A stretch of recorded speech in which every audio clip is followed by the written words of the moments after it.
이번 시간에는 주기율표 발견 과정에 대해서 보겠습니다. 자, 지금 단어는 따로 없고 여기 네이처 스토리에 보면은 주기율표에 관해서 나옵니다.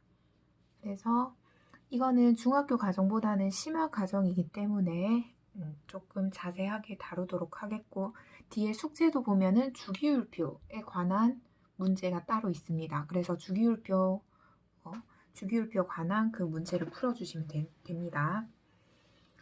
자, 주기율표 발견 과정에서 보면, 자, 과학자들이 원소를 발견을 했고, 그 원소들이 이게 성질이 비슷한 원소들이 있었던 겁니다. 그래서 맨 처음에 보면은 라부아제라는 사람이 33종의 원소를 발표하게 되는데, 밑에 보면은 그 33종에 관한 원소들이 나와 있습니다. 1그룹에는 산소, 수소, 질소가 있고, 자, 여기 보다시피 원소가 아닌 빛과 열이 포함되어 있는 것을 볼 수가 있는 거죠. 그 다음에 이 그룹에는 산화되어서 산을 만드는 원소, 황인, 탄소, 염소, 플로린, 붕산 이런 게 있네요. 자, 그 다음에 3그룹에는 금속 원소들이 있고요. 4그룹에는 지금 물질들이 결합되어 있는, 그러니까 원소들이 결합되어 있는 화합물이 있는데 화합물은 원소가 아닙니다.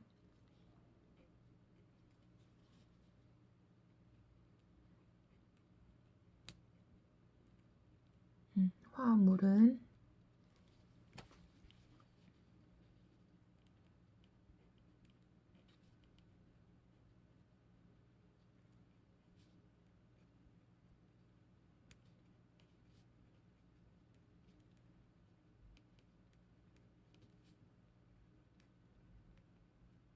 두 가지 이상의 원소가 결합된 물질을 화합물이라고 하기 때문에 이거는 원소가 결합된 겁니다. 그래서 원소라고 얘기할 수가 없는 거죠. 자, 이렇게 해서 일단 라보아제라는 사람은 33종의 원소를 발표를 합니다. 자, 그리고 이제 주기율표가 왜 나왔는지가 나와요. 밑에 보면은 지금부터 이제 성질이 조금씩 발견되는 겁니다. 자, 첫 번째 데베라이너라는 사람은 성질이 비슷한 원소 3개씩 묶습니다. 자, 성질이 비슷한 거. 자, 밑에 보면은 염소, 브로민, 아이오딘 있죠. 자, 이렇게 한 그룹을 만들고, 그 다음에 리튬, 나트륨, 칼륨. 그 다음에 칼슘하고 스트론튬이 또 성질이 비슷해요. 자, 여기서 규칙을 발견하게 됩니다. 자, 밑에 보면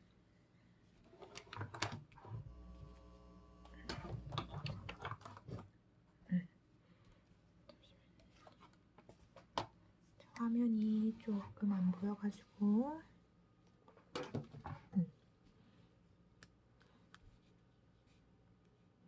자, 여기 보면은 성질이 비슷한 칼슘, 스트론튬, 바륨을 원자량 순으로 나열을 합니다. 원자량이라는 거는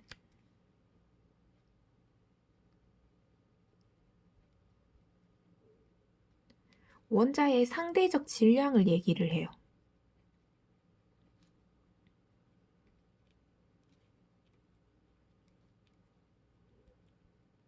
자, 어떻게 측정하는지는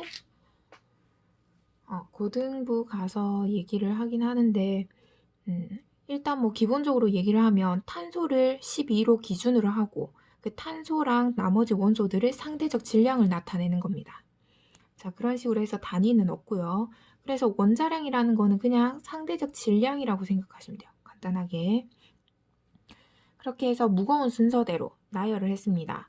그래서 칼슘하고 바륨의 원자량의 합을 2로 나누면 평균이 되죠. 이 평균이 중간에 있는 스트론튬의 원자량과 비슷하게 나온 겁니다. 자, 밑에도 마찬가지 작은 거랑 큰 거의 원자량 합하면 중간 원자량이 나왔던 거죠. 자, 이런 식으로 데베라이너는 규칙을 찾아냈습니다. 이거를 데베라이너의 새쌍 원소설이라고 합니다. 데베라이너의 새쌍 원소설. 자, 지금 쭉 보고 뒤에 한번 정리하겠습니다.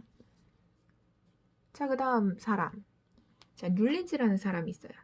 뮬렌즈는 자, 이 사람도 마찬가지로 원자량 순서로 배열을 합니다. 자, 배열을 했을 때 8번째 원소마다 성질이 비슷한 것을 발견을 했어요. 그래서 도부터 그 다음 도까지 8개의 음이 들어가죠. 그래서 옥타브 법칙, 옥타브 법칙이라고 합니다. 8번째마다. 옥타라는 것 자체가 8이라는 것을 의미해요. 자, 밑에 보면은 플로린부터 하나, 둘, 셋, 넷, 다, 이거부터 첫 번째, 그 다음 둘, 셋, 넷, 다, 여섯, 일곱, 8번째에 플로린과 염소가 비슷한 성질인 거죠. 플로린하고 염소는 비슷합니다. 자, 원소 기호는 다 외우고 있어야 됩니다. 자, 계속 반복을 하면서 조금 익숙하게는 할게요. 자, 그렇게 해서 뮬렌즈는 옥타브 법칙을 발견을 했고, 자, 그 다음에 멘델레예프라는 사람이 드디어 주기율표를 만들게 돼요. 자, 그 당시에 알려진 63종의 원소를 이 사람도 마찬가지로 원자량 순서로 배열을 합니다. 배열을 하고 화학적 성질이 비슷한 거를 세로줄에 넣습니다. 그래서 세로줄에는 성질이 비슷한 원소들이 들어가 있다라고 생각을 하고요. 그 다음에 또 그 당시에 발견되지 않은 원소들은 그냥 빈자리를 두고 여기에 원자량을 예측을 합니다. 그리고 그 후에 발견된 원자들의 원자량이 예측했던 값이랑 비슷하게 나와요. 자, 이런 식으로 멘델레예프는 주기율표를 만들어서 화학적 성질을 한눈에 비교할 수 있도록 표로 만든 사람입니다. 그러니까 성질이 비슷한 게 세로줄에 있으니까 파악하기가 더 쉬운 거죠. 그래서 주기율표를 만든 사람은 멘델레예프입니다. 자, 근데 조금 맞지 않는 게 있었어요. 그래서 몇 가지 맞지 않는 거는 모즐리라는 사람이 살짝 수정을 합니다. 모즐리는 러더퍼드 제자예요. 러더퍼드는 원자 안에 양성자를 발견한 사람입니다. 자, 그래서 미리 좀 얘기를 하면 원자는 물질을 구성하는 기본 입자입니다.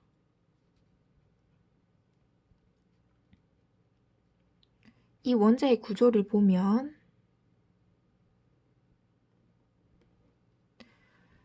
중간에 플러스를 띄는 원자핵이 있고 그 원자핵을 또 쪼개보면은 중성자가 있어요.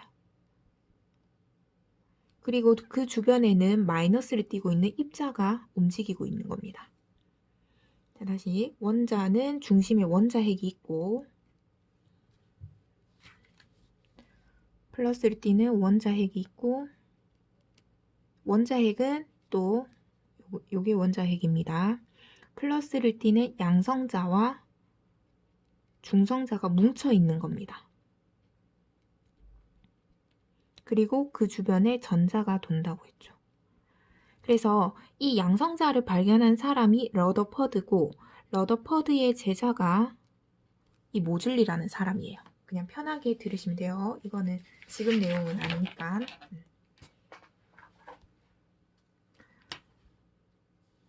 그래서 모즐리도 마찬가지로 양성자를 가지고 생각을 해본 겁니다. 자, 그렇게 해서 우리 앞에서는 전부 다 원자량 가지고 배열을 했었어요. 근데 모즐리는 양성자 개수가 곧 원자 번호고요. 이 원자 번호 순으로 배열을 했더니 앞에서 멘델레예프 주기에서 예외였던 몇 가지 원소들도 원자 번호 순으로 나열했더니 자리를 조금씩 바꿨더니 예외가 아니고 같은 성질이 맞아 들어간 겁니다. 자, 그렇게 해서 주기율표가 완성된 겁니다. 그러면 현대의 주기율표는 원자 번호 순으로 배열했다라고 생각을 하면 돼요.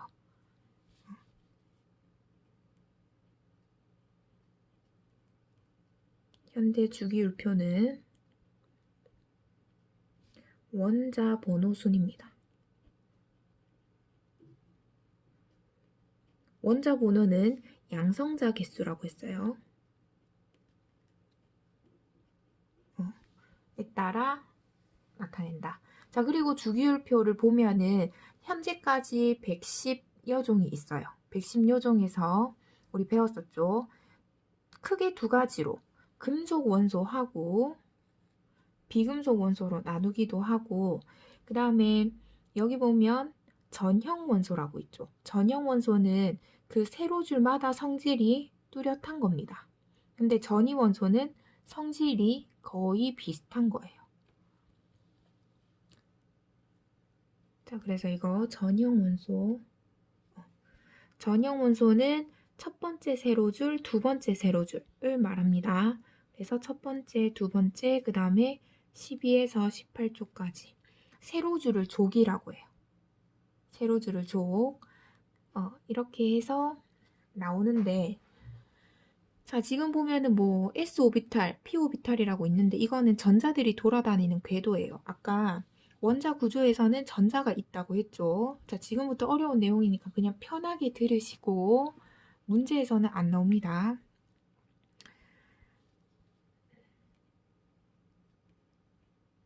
전자들이 막 돌아다니는 게 아니라 보호라는 사람은 전자들이 껍질에 있다라고 얘기를 해요. 그래서 첫 번째 껍질은 작으니까 전자가 최대 2개까지 들어가고요. 두 번째 껍질에는 전자가 최대 8개까지 들어가고, 그 다음 세 번째 껍질은 전자가 18개까지 들어가요. 자, 이렇게 얘기를 하는데, 우리 옥텟 규칙이라고 해서 8개가 되면 안 정해지기 때문에, 원자가 첫 번째 껍질은 2개가 되면 안 정하고, 8개가 되면 또 안 정하고, 세 번째도 옥텟 규칙에 의해서 8개가 되면 안 정합니다. 자, 요거는 옥텟 규칙. 이렇게 되는데 현대에 와서는 또 전자들이 너무 빠르게 움직이고 있기 때문에 정확한 위치를 찾을 수가 없어요. 그래서 전자들이 있는 곳을 점으로 확률로 나타낸 겁니다. 확률로 나타내서 전자를 구름처럼 표현한 전자구름 모형을 사용해요. 현대에 와서는. 이것을 바로 오비탈이라고 합니다. 자, 오비탈 모양이 이렇게 구형으로 있는 모양을 s-오비탈이라고 하고요. 그 다음에 R형 모양으로 이렇게 팔자로 도는 게 아니고 확률이 이렇게 이런 모양으로 있는 겁니다. 자, 이런 R형 모양으로 있는 게 p-오비탈. 해서 s-오비탈, p-오비탈, sp, d, f 뭐 이렇게 오비탈 종류가 있어요. 그래서 그냥 전자가 있는 확률이다라고 생각을 하시면 됩니다. 자, 여기서 화학적 성질을 결정하는 거는 제일 바깥쪽 껍질에 있는 전자들이 화학적 성질을 결정을 해요. 제일 바깥쪽. 그래서 제일 바깥쪽 전자가 제일 중요합니다. 근데 여기 전이 원소들은 제일 바깥쪽에 있는 전자의 개수가 같아요. 그래서 성질이 비슷한 거고, 그 다음에 전형 원소에 있는 얘네들은 가장 마지막 껍질에 있는 전자 수가 세로줄끼리 같아요. 예를 들어서 첫 번째 세로줄, 첫 번째 족에 있는 제일 바깥쪽에 있는 전자는 1개고요. 그 다음에 두 번째 세로줄은 제일 바깥쪽에 전자가 2개 있어요. 이런 식으로 해서 이렇게 성질이 비슷한 애들끼리 제일 바깥쪽의 전자 수는 같다라고 생각하시면 됩니다. 자, 그래서 정리를 하면 전형 원소는 같은 족 원소들은 제일 바깥쪽의 전자를 원자과 전자라고 해요. 원자과 전자수가 같아서 화학적 성질이 유사하다. 이게 제일 중요한 겁니다. 그 다음에 전이 원소는 그러면 성질이 비슷하다고 했죠. 왜? 제일 바깥쪽에 원자과 전자수가 1개 또는 2개. 비슷하네요. 그래서 화학적 성질이 비슷합니다. 그래서 전이 원소라고 얘기를 해요. 자, 우리는 교육과정상에서는 전이 원소를 다루지 않고 전형 원소를 많이 다룹니다. 그래서 이 전형 원소에 대한 내용이 뒷페이지에 나와 있어요. 자, 먼저 금속하고 비금속부터 나눴네요. 자, 금속, 비금속 보고 그 다음에 전형 원소를 보겠습니다. 자, 금속은 금속의 성질을 갖는 원소로 얘네들은 전자를 잃기 쉬워요. 전자를 잃기 쉽다는 거는 원자과 전자, 제일 바깥쪽에 있는 전자가 다 나간다는 얘기입니다. 왜냐하면 금속 같은 경우는 나트륨을 한번 해볼까요? 나트륨은 양성자가 11개예요. 원자 번호가 11번입니다. 자, 얘 같은 경우는 그러면 양성자가 중간에 있고 중성자 있는데 중성자 생략 좀 할게요. 첫 번째 전자 껍질에는 전자가 최대 2개까지 들어가고요. 그 다음 두 번째 껍질에는 8개까지 들어간다 했기 때문에 제일 바깥쪽에 전자는 1개가 돼요. 자, 근데 앞에서 전자는 8개가 되면 안정하다 했어요. 그러면 전자를 7개 들고 오는 것보다 1개 버리는 게 더 나아요. 그래서 나트륨 금속은 전자 1개를 잃어버리는 성질이 강합니다. 자, 그러면 플러스 양성자 11개, 마이너스 전자는 1개 빠지니까 10개 남아요. 그러면 플러스가 더 세죠. 그래서 양이온이 됩니다. 자, 금속은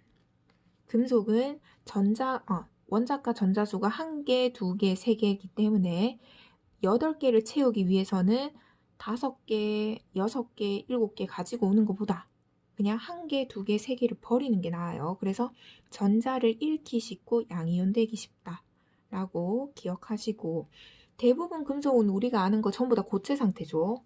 고체 상태인데 수은에서는 유일하게 액체 상태라고 보시면 돼요.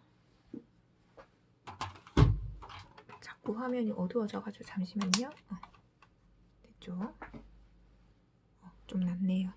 자, 그렇게 되고 고체 상태로 존재하며 녹는 점과 끓는 점이 높다. 그러니까 높은 온도에서 녹아서 액체 상태가 된다. 이 말인 겁니다. 이 말이 고체 상태로 존재하기 쉽다. 이 말입니다. 그 다음에 대표적인 금속의 성질이죠. 열과 전기가 잘 전달되는 성질이 있다. 열과 전기의 전도성이 크다. 그 다음에 금속은 산과 반응해서 수소기체를 발생합니다. 산이라는 거는 염산, 탄산, 질산, 황산 이런 거를 얘기해요. 아세트산 등등등등등 이런 산과 반응해서 수소기체를 발생하고 산화물은 염기성을 띱니다. 그냥 반응 후에는 그 반응 후의 물질이 염기성을 띈다 이렇게 보시면 되고, 주기율표에서는 왼쪽 아래에 위치합니다. 자, 정리할 수 있겠죠. 금속은 양이온 되기 쉽고 녹는 점 끓는 점 높고 전기 잘 통하고, 그 다음에 산과 반응해서 수소기체 내고, 자, 요거는 그냥 참고하시고, 왼쪽 아래에 위치한다. 왼쪽 아래에. 자, 우리 그 다음 봅시다. 자, 우리가 외워야 되는 주기율표는 이겁니다. 자, 1번부터 20번까지 꼭 암기하세요.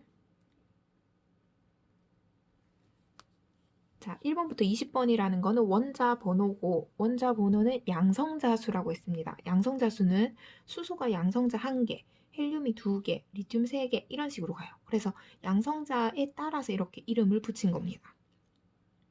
이렇게 되고, 여기서 금속은 왼쪽 아래, 얘네가 금속이에요. 선생님 욕하는 건 아니에요. 얘네가 금속이라서 그래요. 금속.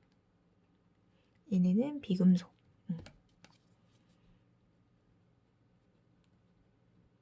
그냥 주기율표에서 금속이 어디 있는지를 한번 보는 겁니다. 왼쪽 아래에 금속이 있어요. 왼쪽 아래에. 자, 이번에는 비금속 갑시다. 비금속은, 자, 비금속 제일 익숙한 거 산소 있죠? 산소 한번 봅시다. 산소는 원자 번호가 8번이에요. 원자 번호 8번. 산소. 그럼 양성자 8개 있다는 얘기고 전자도 8개가 있어야 돼요. 그러면 첫 번째 껍질에 전자 2개밖에 못 들어가고요. 두 번째 껍질에 전자가 6개 들어갈 수 있어요. 자, 옥텟 규칙은 8개가 되면 안정한다 얘기했습니다. 그러면 8개가 되려면 2개를 더 들고 와야 되겠죠. 그래서 비금속 같은 경우는 전자를 얻어서 전자가 더 많아지니까 음이온 되기가 쉬운 겁니다.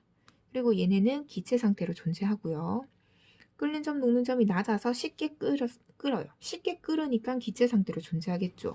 그 다음에 요번에는 염기성하고 반응해서 수소 기체를 내요. 그 다음에 산화물은 산성을 나타내고 주기율표에서 오른쪽 위에 위치합니다. 자, 그 다음에 여기 중간에 있는 얘네 이런 거는 양쪽성 원소예요. 양쪽성 원소. 금속과 비금속 원소의 성질을 모두 나타내는데 조금 좀 나누면은 그래도 비금속이 들어가요. 지금 보듯이 금속, 비금속 이렇게 나누면 됩니다. 근데 애매한 게 있어요. 그 애매한 원소들을 양쪽성 원소라고 하고, 자, 얘네들은 양쪽성 원소인데 말 그대로 조금 애매하기 때문에 시험에서 나오진 않아요. 얘가 금속이니 비금속이니 잘 안 묻습니다. 그 다음에 주기율표. 자, 주기율표는 멘델레예프가 만들었고 그거를 보완한 게 모즐리라고 했습니다. 멘델레예프가 성질이 비슷한 거를 세로줄에 오도록 배치를 했고 원자량 순으로 배열을 해서 조금 틀린 부분이 있었어요. 그거를 모즐리라는 사람이 원자 번호, 즉 양성자 수를 가지고 나열을 했더니 그 맞지 않는 부분까지 해결이 된 겁니다. 자, 그래서 원자 번호를 사용한다라고 했죠. 자, 여기서 세로줄을 볼게요. 자, 주기율표 보면 여기서 여기까지 조금 생략된 부분이 있어요. 자, 그거를 그냥 붙여놓은 겁니다. 그래서 얘네가 1족이고 어디다 적죠? 1족이고 얘네가 2족. 0으로 하면 그룹이에요. 그래서 3그룹, 4그룹. 우리는 한국인이니까 아이고 잘못했네요. 13족, 14족, 15족입니다. 왜냐하면 여기 생략됐다 했죠. 13, 14, 15족, 16족, 17족, 18족. 그래서 세로줄은 모두 18개입니다. 자, 그 다음에 가로줄을 주기라고 해요. 1주기. 자, 1주기라는 거는 전자껍질이 한 겹이란 얘기입니다. 자, 수소는 원자 번호가 1번이죠.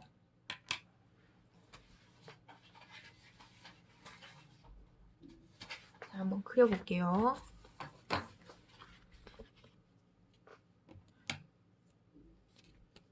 수소는 원자 번호 1번이기 때문에 양성자 하나가 있으면 되고 중성자도 필요가 없어요. 양성자 하나에 전자 한 개입니다. 그러니까 전자 껍질이 한 겹인 거예요. 전자 껍질.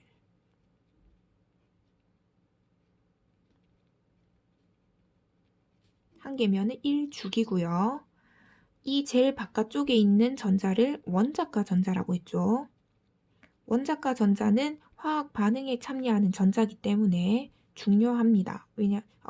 화학 반응에 참여하기 때문에 이 전자가 바로 화학적 성질을 결정해요. 그래서 원자가 전자는 성질을 나타내기 때문에 세로줄에 놓인다 했죠. 그래서 족에 들어갑니다. 족이고 원자가 전자수가 1이니까 1족이겠죠. 자, 주기율표에서 확인합시다. 1주기 1족에 수소가 와 있는 겁니다. 이해하셨죠? 그 다음에 2번 헬륨.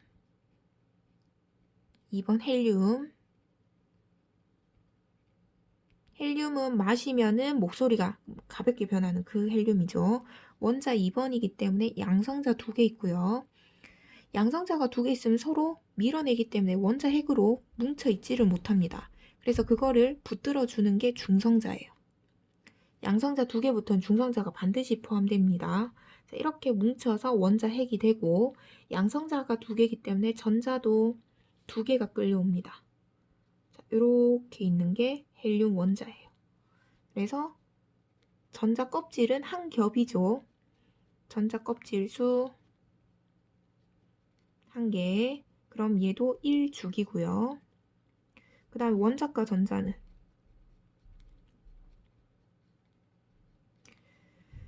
자, 원래는 2개죠. 2개인데 아까 얘기했듯이 화학 반응에 참여하는 게 제일 바깥쪽 전자들이라 했어요. 근데 껍질이 다 차게 되면 화학 반응에 참여를 안 해요. 그래서 2가 아니고 0입니다.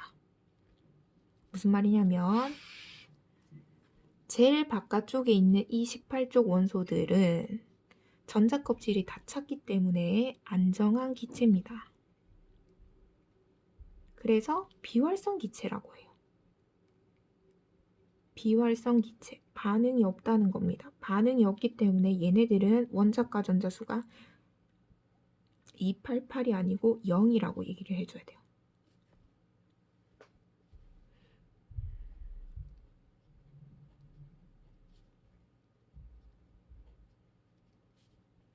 음, 0입니다. 얘네가 18쪽 원소. 18쪽 원소는 원자과 전자수가 0이다. 그냥 껍질이 꽉 차 있다. 이렇게 생각하시는 게 더 좋아요. 껍질이 꽉 차 있다. 자, 그 다음에 3번 리튬. 자, 중성자 생략할게요. 양성자 3개. 첫 번째 껍질에 전자 2개 들어가고 그 다음 바깥쪽이 1개 들어가니까 얘는 껍질이 2겹이죠. 그러면 2주기 1족이 되겠죠. 껍질 수 2개, 제일 바깥쪽에 전자 1개. 그래서 보이죠 화면? 두 번째 가로줄을 주기라고 하고 첫 번째 칸에 리튬이 온 겁니다. 자, 조금 가서 자, 산소 봅시다. 산소는 원자 번호 8번.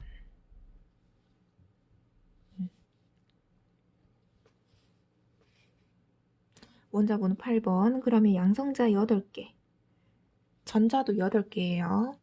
그럼 첫 번째 껍질에 전자 2개 들어가고 두 번째 껍질에 6개 들어갑니다. 자, 그럼 껍질 수 2개니까 2주기가 되겠고 제일 바깥쪽에 전자가 6개면은 16족이 돼요. 보면 2주기 16족에 산소가 와 있는 것을 알 수가 있죠.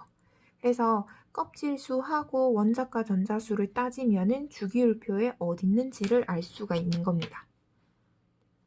그렇게 해서 지금 그려본 게 원자과 전자수가 같으면은 성질이 비슷해요. 근데 예외가 딱 하나 있어요. 예외가 바로 수소입니다. 수소는 예외예요. 왜냐하면 선생님이 방금 그 금속 표시를 했죠. 얘네는 금속인데 수소는 비금속이에요. 비금속이기 때문에 1족은 수소를 제외하고 알칼리 금속이라고 해요. 아까 물에 넣으면은 연기성을 띈다고 했죠. 그래서 알칼리 금속이라고 하는 겁니다. 뒤에 나옵니다. 수소를 제외해야 돼요. 수소 조심하시고. 그래서 얘네들은 제일 바깥쪽에 전자가 1개라는 거.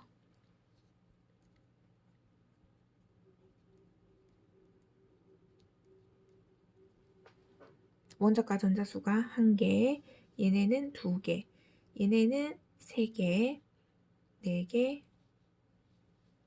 5개, 6개, 7개, 8개 아니고 0이라고 했어요. 이렇게 원자과 전자수를 나타낼 수가 있다. 그래서 계속 반복입니다. 중요하니까 같은 족 원소들은 원자과 전자수가 같으니까 화학적 성질이 비슷합니다. 대단히 중요하니까 선생님이 계속 강조를 하는 거예요. 그 다음에 같은 주기는 전자 껍질 수를 의미한다라는 거. 같은 주기는 그럼 전자 껍질 수가 같다는 겁니다. 아까 봤죠? 수소랑 헬륨은 같은 1주기예요. 어디지? 같은 1주기이기 때문에 전자 껍질이 1겹입니다. 그 다음에 리튬하고 산소 껍질 수가 2겹이죠. 그래서 2주기인 거고. 이해하셨죠? 자, 지금부터 1족, 2족 그 전형 원소들을 한번 봅시다. 이거는 뭐 아까 정리한 거, 옆에 내용을 정리한 거니까 이거 여러분들이 한번 보시고요. 자, 금속의 종류 중에 알칼리 금속이 있네요. 알칼리 금속은 첫 번째 세로줄 1족 원소입니다. 글자가 잘렸네요. 1족 원소예요. 자, 여기서 조심해야 되는 거 있었죠? 수소 제외하고 나머지 리튬, 나트륨, 칼륨입니다. 자, 한번 볼까요? 수소를 제외하고 리튬, 나트륨, 칼륨 얘네를 알칼리 금속이라고 해요. 알칼리 금속의 성질을 보면 자, 처음에 딱 그 금속이 그 반짝거리는 거 있죠? 은백색의 광택을 띠고 그 다음에 얘네는 결합이 약해요. 약하다는 얘기는 여기 보다시피 칼로 자를 수 있을 정도로 무른 성질이 있다라고 보면 됩니다. 공기 중에 산소랑 잘 반응하고 물이랑도 잘 반응해요. 반응성이 굉장히 큽니다. 그러면 보관할 때는 석유 또는 액체 파라핀 속에 넣어서 보관을 해요.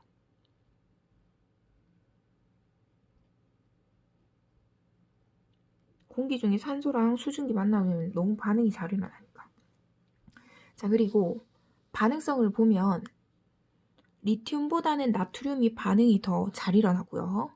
얘가 그냥 이렇게 좀 반응이 이렇게 일어나면 나트륨 활발하게, 그 다음에 칼륨은 폭발적으로 일어납니다. 그 밑에 스트론튬? 스트론튬은 더 폭발적으로 일어나요.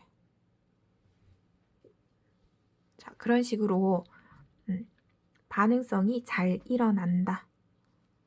진짜 물에 넣으면 폭발적으로 반응합니다. 그리고 물에다가 페노프탈렌 용액을 떨어뜨려 놓으면 색깔이 어떻게 될까요?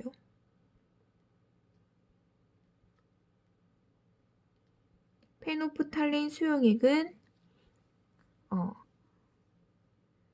중성일 때 무색이죠. 중성일 때 무색인데 그 리튬, 나트륨, 칼륨을 페노프탈렌 수용액에 집어넣으면 붉은색으로 바뀌어요.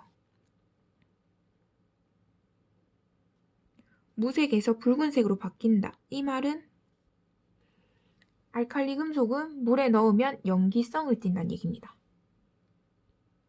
물이 염기성이 된다. 그래서 알칼리 금속이다 라고 보시면 돼요. 그 다음에 불꽃 반응이 일어난다. 불꽃 반응 우리 외웠죠? 리튬 빨간색, 나트륨 노란색, 칼륨 보라색, 스트론튬 빨간색, 그 불꽃 반응입니다. 또 외우시고. 그 다음 비금속 원소. 비금속 원소는 오른쪽에 있어요. 여기 17쪽. 얘네들을 할로젠 원소라고 합니다. 할로젠 17쪽. 얘네는 예외 없이 플로린, 염소. 자, 더 적을게요. 밑에 브로민, 그 다음에 아이오딘입니다. 자, 원소기호 익숙해져야 되니까 계속 적을게요. 플로린 F, 염소는요 Cl, 브로민 Br. 이거는 선생님이 얘기 안 했던 거죠. 그다음 아이오딘은 I라고 적어요. 자, 얘네가 할로젠 원소입니다. 17쪽. 그리고 얘네들은 성질이 있어요. 그 독특한 색깔이 있어요. 플로린 녹색 기체, 염소 황록색, 브로민 젓갈색, 아이오딘 흑자색, 보라색이죠. 이건 본 적 있을 겁니다. 교과서 사진에도 자주 나오니까. 자, 얘네도 반응성이 좋아요. 금속이랑 수소랑 잘 반응을 하고, 그다음 얘네는 2개씩 짝지어서 분자로 존재해요. 이원자 분자로 존재합니다. 즉 플로린 분자, 염소 분자, 브로민